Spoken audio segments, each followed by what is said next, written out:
Nabantu laba bafela ngoJesu la Jena saka wakati. Anouza chemuzungu wakati kuti anokura mari nokuti makavaisire ufundisi kana chino kuti Mufazi wako yakwana mbele.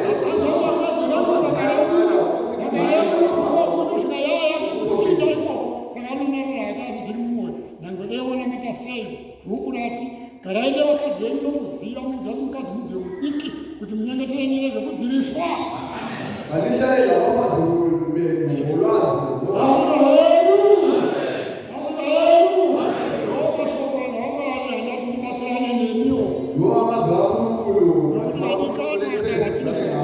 Hapana ujena sekretari, hapana ubishop, hapana ufundisi kana pasina kana pasina vana jena sekretari kana pasina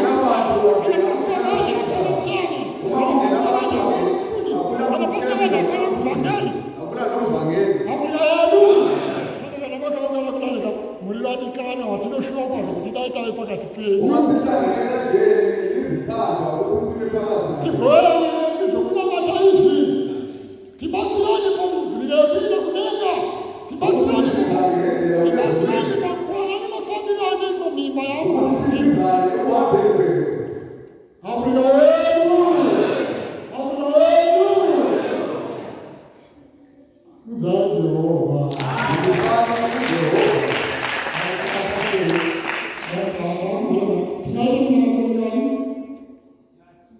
Mitatu. Ndivyo. Umeeleza mitatu. Ndivyo boka. Ndio ndio tuwilana hizi. Andito sisi baso. Tunapenda sisi mchezo. Tena mna mambo gani? Sasa mna mambo kutenda ndio tena na mambo kutenda tunakumbia chichi. Umtaka sultani Ndio kuzwana na chichi. That was not church. Vanhu vaiungana neukama hwavo. Uchitoti kana usina kuiwa mutorwa wake unodai pazvinhu zvedu. Saka vanhu vanofamba pacheche akati atidedzana nemutupo kwete. Tinodedzana neurongwa hwechechi.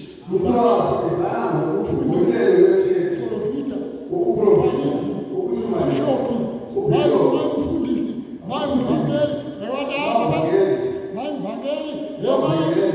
makadishava matozvitumadza, matozvitumadza ndizvechiva. Saka anditati vatinoshuva kwazvo. Tiri pakati penyu. Tiri kuenda kumufunda ndienda Christian Cup nei. Tinokudai nesu. Anitaje kusho kudafa bwana vanotida. Vanhu vanotida. Vatungamiri vanhu vanokudai. Asi yuti yonasimike warai munobuda muvanhu. Ndiregerere ndadzokera zvaiwa mwedu mweya uri kuita sendamedzokera. Amen. Right? Muna madokuna tokumbira chechi nokuti pasina chechi tinayesa kuungana handiti. Chechi kuti ivepoka ndi Paul Roma zvaAfrica. Paul Roma zvaAfrica ane vana vake priesthood council. Priesthood handiti. Tokumbira muranda wamwari Paul Roma zvaAfrica nemba yake upriesthood.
umthandazo wesithathu ngathi sikumbila yule yona asicele ukuthi omunye nomunye acelele lokhu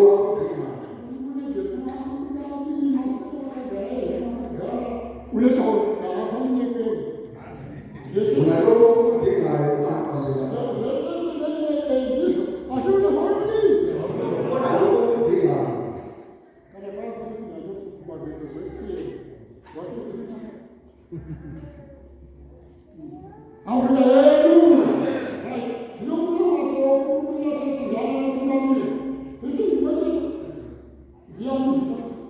Muevangeli mazuvano anga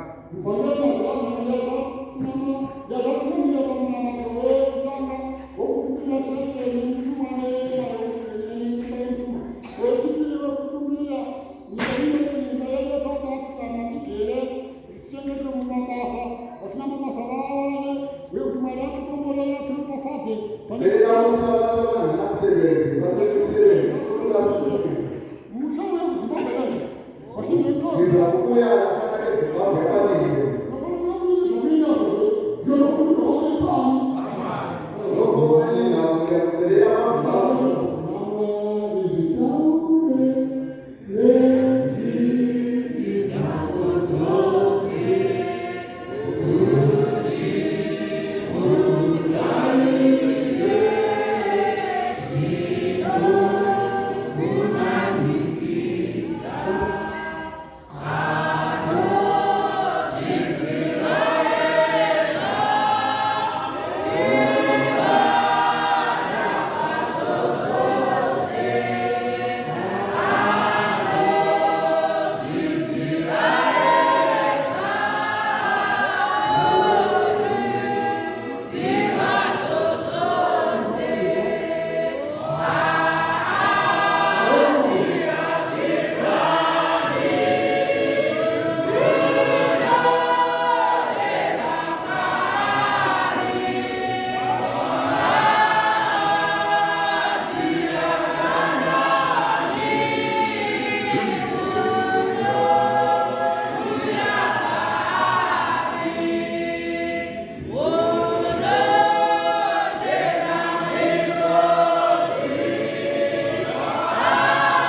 ani mfundisi kigambo lwatugamira n'abato okuteekesera Omufundisi kigambo gwera okwogera omusala